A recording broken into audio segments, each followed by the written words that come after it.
Hello, everyone. Welcome to Awaken Your Freedom show. Please subscribe to support our growing community. It really helps. Think about the last time you tried to really level up your career or, your finances. Right, you probably built this massive 5-year plan. Exactly, mapping out every grueling incremental step. But the stack of research we're doing a deep dive into today argues that this whole, staircase mentality is completely wrong. Yeah, it's totally backwards. Right. It says the quantum leap isn't about moving faster. It's about instantly bypassing the stairs altogether. Basically, the second your mental framework outpaces your physical reality. And, the mechanism here, psychological, is not mystical at all. Most of what you consider to be physical limitations. Like your income ceiling. Right, your income ceiling or your current skill level, they're actually just inherited social consensus. So opinions we just accept as facts. Exactly. Opinions that have just hardened into your personal identity over time. The sources actually use the 4-minute mile as the baseline to prove this. So before Roger Bannister broke it, the medical consensus was that the human heart would literally explode. Wow, literally explode. That's intense. Yeah, but the physical reality of the human body didn't change the day he broke that record. What changed was the collective psychological limit. Once that cognitive barrier was shattered, the physical results just immediately followed for dozens of other runners. Because the impossible was suddenly reclassified as standard. Precisely.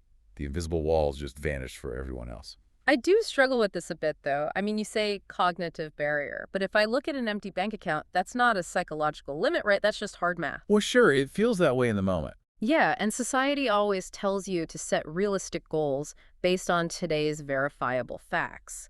So how is ignoring reality not just pure delusion? But then I guess if you look at the business examples in our sources, it makes you wonder if today's reality is just a prison for tomorrow's potential. Oh, that is a fantastic way to put it. Like Airbnb, right? Right. Pitching the idea of sleeping on strangers' couches. Or Sarah Blakely pushing Spanx with absolutely zero fashion experience. Weren't they just incredibly lucky that their so-called delusions happened to find a market? See, it wasn't luck, and it definitely wasn't delusion. It was a deliberate manipulation of how the brain filters reality. The sources argue that when you wait for the bank account to grow before you feel confident, you're just trapping yourself in a neurological feedback loop. Because your brain only looks for what it already believes. Exactly. Your brain only scans for information that confirms your current identity. So to break that loop, action has to precede confidence. You can't wait for it. Right, you just have to move. Yes. The deepest lesson here is that identity always precedes achievement. Blakely didn't wait to become a fashion mogul to act like one. She just ignored the word no and acted. She did.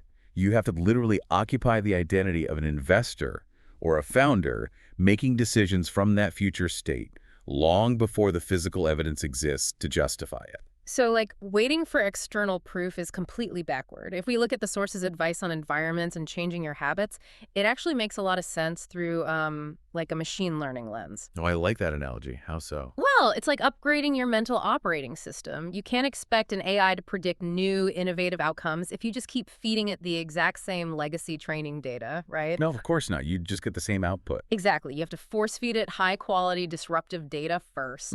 So spending just one bold hour a day learning AI or cybersecurity or putting yourself in a room with a mastermind group, it doesn't seem huge today. Right. It feels like a small step. But you are aggressively injecting new training data into your mental algorithm. It completely rewrites your software for tomorrow. And that code ultimately determines your trajectory. Yeah. I mean, the ultimate takeaway for you listening is that you don't just become what you think.